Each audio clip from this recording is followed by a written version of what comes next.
오늘은 사순절 마지막 주일인 6번째 주일이자 또 종료 주일입니다. 오늘 종료 주일에 대해서는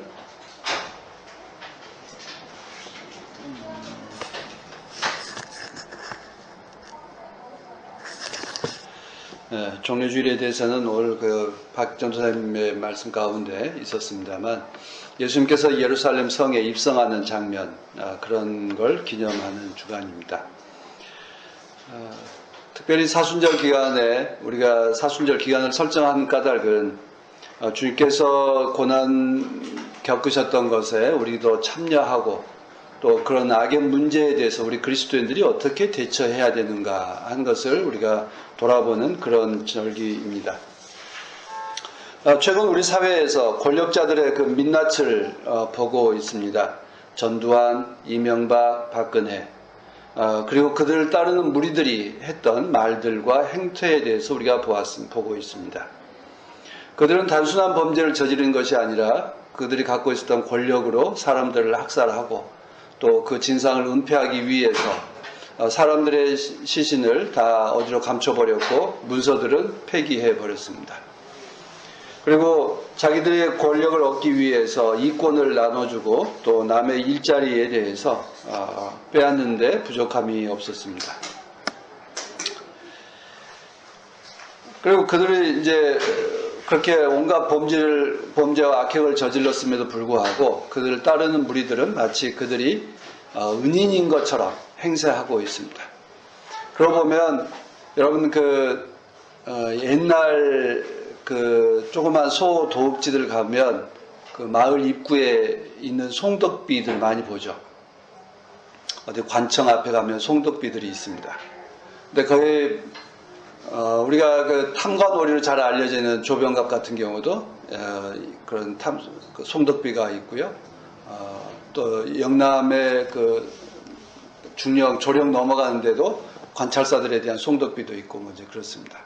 근데 뭐 우리가 조선시대에 안 살아와서도 뭐 이렇게 여러 자료를 보면 알지만 그 고을 현감들, 사또들이 했던 일들은 한 1년, 2년 정도 있으면서 온갖 그 돈을 다 끌어모아서 넘어가는 일입니다. 그런데도 불구하고 그들에 대한 송덕비는 여전히 거기 남아 있습니다. 바로 오늘 읽어드린 누가복음 말씀처럼 그들은 군림하고 지배하고 그런데도 은인인 것처럼 행세했다라고 하는 건데요. 과거의 이야기만 아니라 오늘날에 있어서도 전두환과 이명박, 박근혜를 따르는 무리들이 보이는 행태들이 그렇습니다.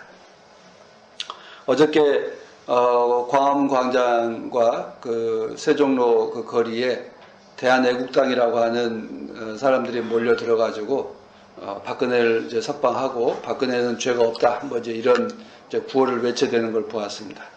그리고 세월호 가족들에 대해서 온갖 험담을 하는 걸 우리가 보고 있습니다. 그러니까 마음이 완악해졌다라고 하는 게 그런 게 아닌가 싶습니다.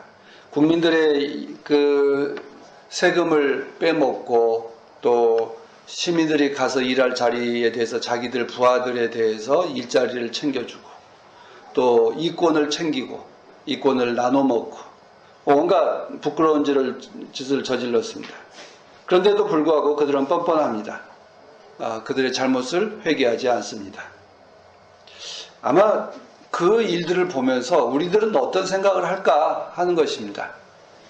우리도 그들을 이제 비난하면서도 은연중에 배워갑니다. 힘이 있는 자들이란 어떤 것인가에 대해서 보고 배우고 있습니다.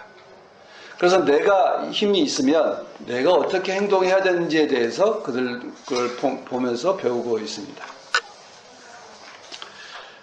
우리는 아니라고 생각하지만 내가 강자가 된다면 나보다 더 약자인 사람들에게 군림하고 지배하고 또 그들 마치 도와주는 것처럼 사실을 왜곡하기도 합니다. 그래서 우리는 학력 차별을 누가 하죠? 우리들이 합니다. 빈부 차별 누가 하죠? 우리들이 합니다. 그리고 인종 차별도 합니다. 그리고 여성들에 대한 성차별도 아무런 부끄러움 없이 합니다. 우리들도 악에 대해서 그만큼 둔감해져 있습니다. 권력을 누리고 내가 조금이라도 완장차고 내가 조금이라도 힘이 더 있으면 나보다 약한 사람에 대해서 우리는 군림하고 그들을 제압하려 합니다. 그리고 그런 것에 대해서 부끄러운 줄을 모릅니다. 그래서 나와 생각이 다르고 문화가 다르다고 해서 내 생각과 내 방식에 따르도록 강요합니다. 부모와 자식 사이에서도, 선배와 후배 사이에서도 이런 일들이 비일비재로 일어나고 있습니다. 그것이 우리들의 삶의 문화가 되어 있습니다. 많은 사람들이 그런 것을 자기가 의롭다고 생각하죠. 결국 권력자의 행태를 우리가 갖고 있는 권력 범위 내에서 하고 있습니다. 아마 우리가 눈으로 보고 배우는 게 아마 그런 모습들이 아닌가 싶습니다. 그래서 높은 자리에 있는 사람들이 어떤 모범을 보이고 어떤 길을 가느냐에 따라서 그 사회의 어떤 문화와 방향이 달라지고 있습니다. 그런 점에서 한 사람이 삶을 바꾸기 시작하면 주변 사람들에게 영향력을 끼칠 수 있다라고 하는 것입니다. 그래서 그 한 사람이 누구인가? 그 한 사람이 바로 나다라고 하는 이 자의식과 자기 좋은 존엄성을 세울 때 아마 우리는 새로운 세상을 맛보게 되리라고 생각합니다. 우리는 과거에만 아니라 오늘에 있어서도 그리고 미래에 있어서도 여전히 권력자로 행세하기를 원하고 권력자로 행세할 수 있을 때 사람이 출세했다, 내지는 잘 나간다, 사람이 되었다 이렇게 이제 말합니다. 그래서 어른들을 보고 우리가 권력자들을 보고 배운 것처럼 우리 아이들도 부모들의 그런 모습을 보고 배워갑니다. 결국 미래에도 우리 아이들이 오늘 우리들의 모습을 반복하게 될 것이라는 점입니다. 어른들의 차별의식, 힘을 숭상하고 돈을 우상으로 여기는 그런 삶을 아이들도 몸으로 배우고 또 익힌 대로 살아가게 될 것입니다. 그래서 아이들도 힘없는 아이에 대해서 차별하고 돈 없는 아이에 대해서 괴롭히고 공부 못하는 아이에 대해서 조롱합니다. 그리고 같은 동급생이지만 여성들에 대해서 억압하려 합니다. 결국 아이들이 지금 저지르고 있는 그 잘못이 아이들만의 문제가 아니라 바로 그 이전 세대 부모들 우리들을 통해서 보고 배우고 있다는 하는 점입니다. 이 범죄의 악의 대물림이 이렇게 나타납니다. 어른들의 증오심, 차별의식 또 그런 것 때문에 죄를 짓는 그 문화가 우리 아이들에게도 그대로 전수되고 있습니다. 결국 어른들이 가치관을 새롭게 하고 문화를 바꾸지 않는다면 우리는 새로운 세상을 맛보기 어렵게 될 것입니다. 종교는 많은 사람들에게 사람들이 어떻게 살아야 하는가, 내가 어떤 존재인가에 대해서 일깨워 줍니다. 그런 점에서 종교는 단지 예식에 대한 문제, 내가 어느 사찰을 가느냐, 어느 교회를 가느냐, 성당에 가느냐 하는 문제가 아니라 내가 어떤 가치관을 살고 있는가, 또 내가 우리 아이에게 어떤 가치관을 전수해 주는가에 대한 문제입니다. 그런 점에서 종교는 하나의 예식에 대한 소비하는 것이 아니라 나의 가치관을 대물림하고 있고 나의 가치관을 교육하고 있고 나의 가치관을 어떻게 살아야 될 것인지를 전수하는 인생에 대한 가르침이 것이 바로 선택하는 것이 종교를 선택하는 문제입니다. 그래서 우리는 자칫 종교에 대해서 어떤 아이들에게 선택의 자유가 있는 것처럼 시작합니다. 그러나 그것은 종교에 대한 몰이해입니다. 종교는 단순한 예식에 대한 소비하는 행위가 아니라 내가 어떤 가치관을 갖고 살아가는가에 대한 선택이요, 또 그 가치관에 대한 대물림의 문제입니다. 그런 점에서 종교는 가장 근본적인 가르침이고 우리의 삶에 대한 근본적 태도에 대한 문제입니다. 우리 아이들이 건강하고 세상 가운데서 바르게 살고 또 세상을 변화시켜 나가는 데 기여할 수 있는 아이들이 되기를 원한다면 기도하고 또 그리고 아이들을 위해서 삶의 근본적인 가르침을 전수해 가는 것이 필요합니다. 우리가 어떤 가르침을 따르며 살아가는가를 보고 배우면서 우리 아이들도 자라가고 있기 때문입니다. 오늘 우리는 예루살렘에 입성하신 주님을 환영하는 종려주의를 맞이하였습니다. 예루살렘은 살렘의 성, 평화의 성이라고 말합니다. 그러나 실제는 예루살렘은 평화의 성이 아니라 권력자들의 아성이요, 또 권력자들의 권력을 휘두르는 출발점이고 또 최후의 보루입니다. 누가복음 오늘 박혜린 전도사님이 읽어드린 대목 중에 누가복음 19장 41절 이하에 주님께서 예루살렘 성에 대해서 이렇게 탄식하십니다.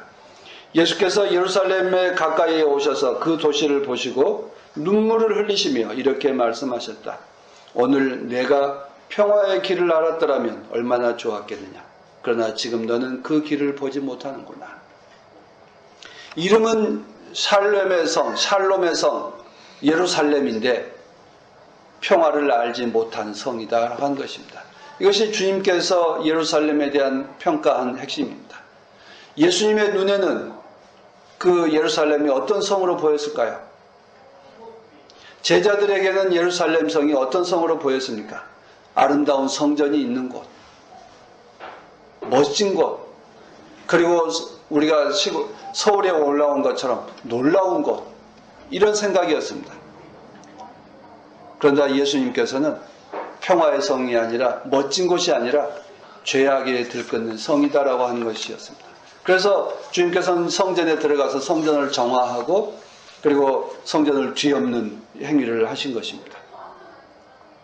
오늘 예루살렘 성에 입성하신 주님을 기념하면서 우리는 평화의 성 예루살렘에 대한 찬양이 아니라 죄로 가득 찬 예루살렘 성을 바꾸기를 원하시는 주님의 그 뜻을 우리가 읽어가야 합니다.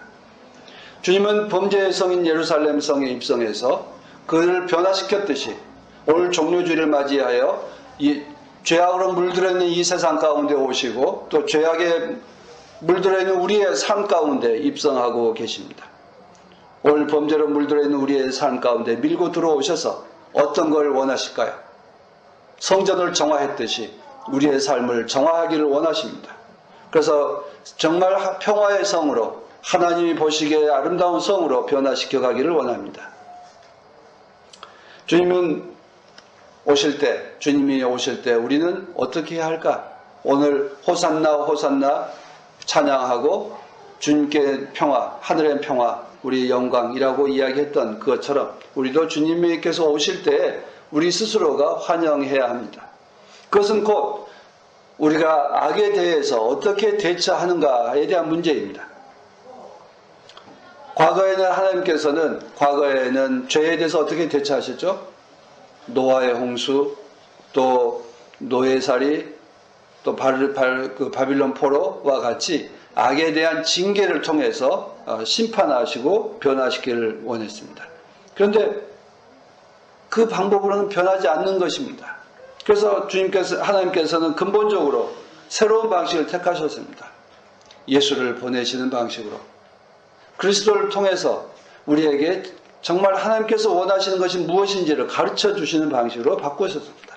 그리고 그 모습대로 살았다. 하나님께서 높은 자리에, 신적인 자리에, 신격화시키는 자리에 있지 아니하시고 가장 낮은 자리에 임함으로 고난을 당하시고 또 악의 피해자가 됨으로 인해서 악에 얼마나 뿌리 깊고 악을 통해서 우리가 변화되지 않는다라고 하는 것을 보여주셨습니다. 오늘 본문 말씀은 예루살렘 성에 들어오셔서 하시는 최후의 만찬에 있는 이야기입니다. 누가복음 22장에는 고난주간에 있었던 일들을 다 모아서 전하고 있습니다. 특히 오늘 본문은 최후의 만찬 자리에서 하셨던 말씀입니다. 주님은 고난을 예고하고 새로운 어떤 그 제자들에게 가르침을 주셨습니다. 그런데 22절과 23절을 한번 보시겠어요? 누가복음 22장 22절 23절. 인자는 하나님께서 의청하신 자도 같지만 인자를 넘겨주는 그 사람에게는 화가 있다. 그들은 자기들 가운데 이런 일을 할 사람이 누구일까 하고 자기들끼리 서로 물었다. 네, 이야기는 뭐죠? 배신자가 있을 거다라는 거잖아요. 배신자가 있을 것이다 이렇게 이야기를 했어요. 제자들은 누구일까 이야기해요. 그러고 나서 오늘 복음 24절이에요. 24절은 뭘 하고 있죠? 말다툼이 벌어졌다. 네, 어떤 내용 말다툼이에요? 누가 더 큰 자냐에 대한 거예요. 크다라고 하는 건 키가 크냐 작냐가 문제는 아니겠죠. 권력이 누가 더 크냐, 내지는 누가 더 높은 자리에 앉아 있느냐, 의자가 높냐 낮냐에 대한 이야기, 누가 어떤 자리에 앉는지에 대한 이야기를 가지고 다퉜다는 겁니다. 주님께서는 앞에 고난을 당할 것이다, 배신자가 있을 것이다 라고 이야기했는데 제자들은 누가 더 높은 자리에 앉을 것이냐 그걸 두고 다퉜다라고 하는 것입니다. 참, 여러분이 예수님 같으면 어떻게 했겠어요? 으이그 속 터진다, 그냥 이것들을 제자들이라고 데리고 다녔나, 이런 생각을 아마 하시게 될 것 같아요. 수양이 덜 된 저 같으면 에이 그러고서 이제 딱 그렇게 했다거나 막 했을지도 몰라요. 아마 이 주님의 말씀을 보면 참 그런 생각이 드는데요. 근데 유대 사람, 오늘 이 자리가 왜 이런 이야기 있었을까에 대해 상상을 한번 해봐요. 여러분, 이 자리에서 지금 우리 앉은 자리에 높은 자리가 있고 낮은 자리가 있습니까? 여러분들 이제 요새는 가끔 가능하면 뒷줄부터 앉으려고 그러시죠. 또 어떻게 기도회 준비해 놓으면 앞줄에 앉는 사람 진짜 없어요. 순서를 맡으신 분들이나 겨우 앞에 앉고 오시는 분들 저 뒤에서부터 앞으로 채워옵니다. 근데 제자들은 누가 더 앞자리에 앉느냐에 대해 다퉜어요. 아마 이 말씀을 듣고 우리 그리스도인들이 변해서 그런 건가요? 근데 레오나르도 다빈치가 그린 최후의 만찬에는 이렇게 식탁이 이렇게 헤드 테이블이 쭉 길게 일자로 늘어서 있죠. 근데 유대인들의 식탁은 장수가 그렇게 넓지 않아서 그런지 이렇게 V자 형태로 되어 있다고 그럽니다. 그럼 주빈이 어디에 앉겠어요?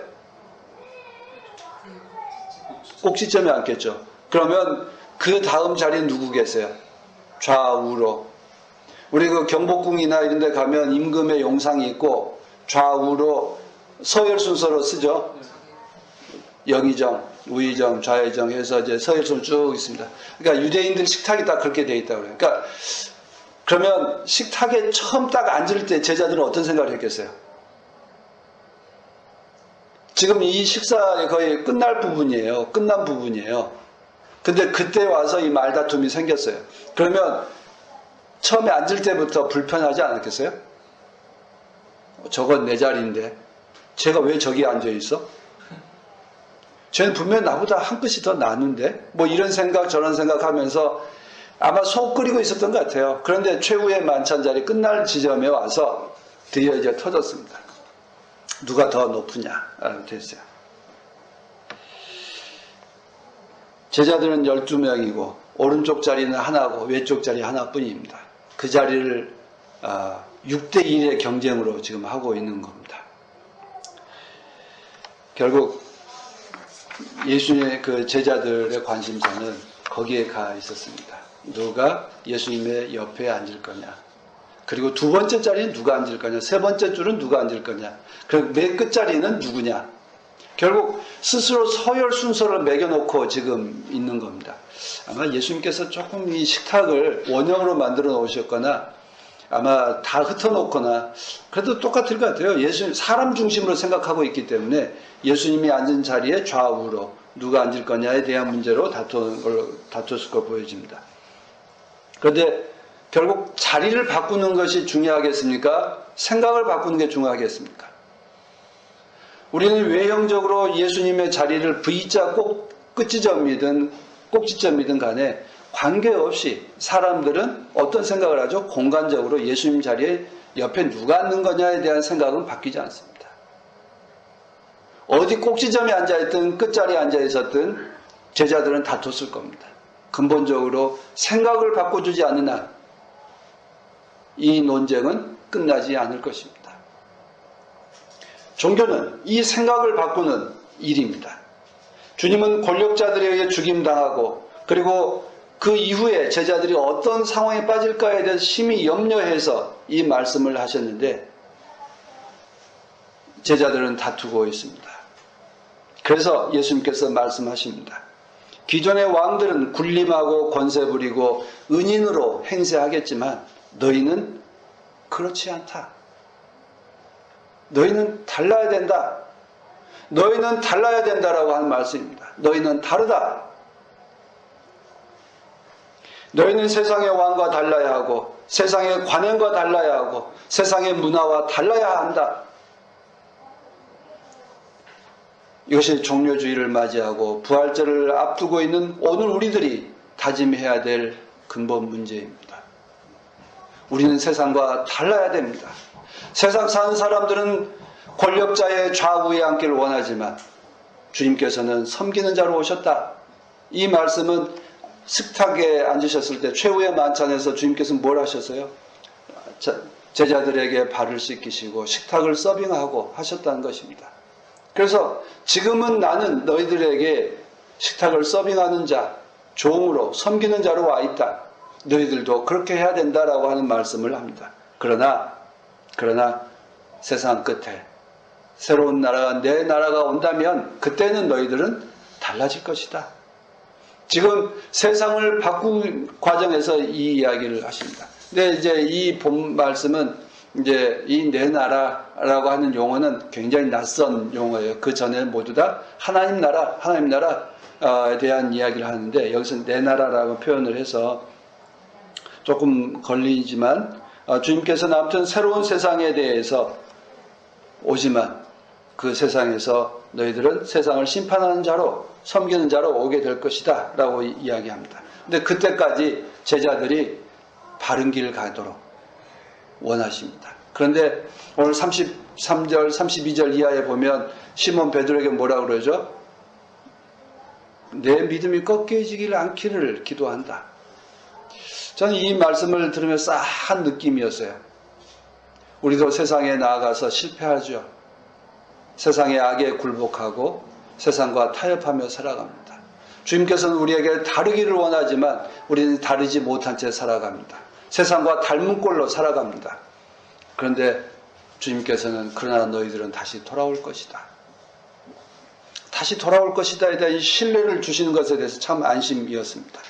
그래도 믿고 기다려주시는 주님을 보면 그래도 지금은 내가 비록 실패하고 있다 할지라도 주님께서 다시 기다리시는 것으로 돌아갈 수 있다라고 하는 것을 깨닫게 됩니다.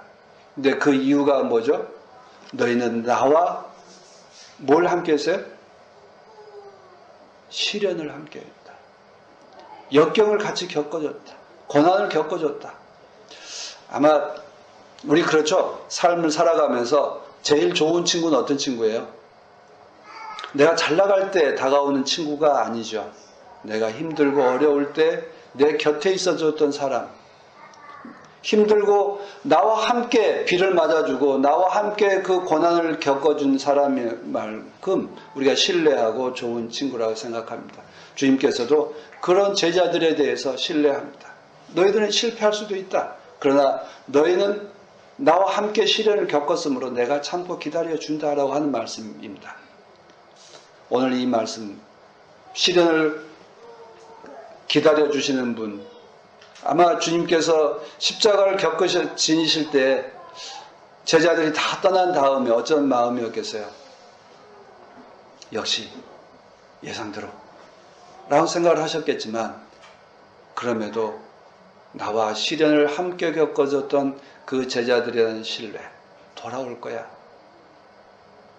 그리고 이사야서의 말씀이나 빌립보서의 말씀이나 우리가 함께 고난을 겪는 건 하나님께서 나와 함께 하십니다라고 하는 그 신뢰 때문입니다.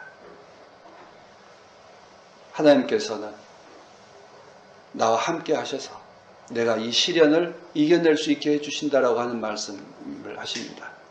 우리가 사순절 특별히 고난주간을 맞이해서 우리가 시련을 겪게 되겠지만 그 시련을 겪고 실패도 하겠지만 그 과정에서 늘 함께 해주시는 하나님, 또 나와 함께 시련을 겪어주었던 벗들, 믿음의 친구들, 동역자들이 있어서 이 어려움을 헤쳐나갈 수 있을 것이다에 대한 무한한 신뢰와 힘을 갖고 있음을 우리들에게 보여줍니다. 우리는 주님을 닮아가기를 원합니다. 그래서 그 주님의 그 넉넉함과 주님의 그 믿음과 제자들에 대한 신뢰를 우리도 배워갈 수 있기를 빕니다. 우리는 세상에 나가서 때로 실패할 것입니다. 또 때로는 낙담하게 될 것입니다. 그러나 하나님께서 우리와 함께 하시고 또 믿음의 동료들 또 우리의 삶의 친구들이 있기에 어려움도 능히 헤쳐나갈 수 있으리라고 믿습니다. 한 주간 살아가신 동안에도 언제나 하나님의 신뢰하심 속에서 풍성한 은혜로 기쁨으로 살아갈 수 있기를 빕니다. 함께 기도하십시다.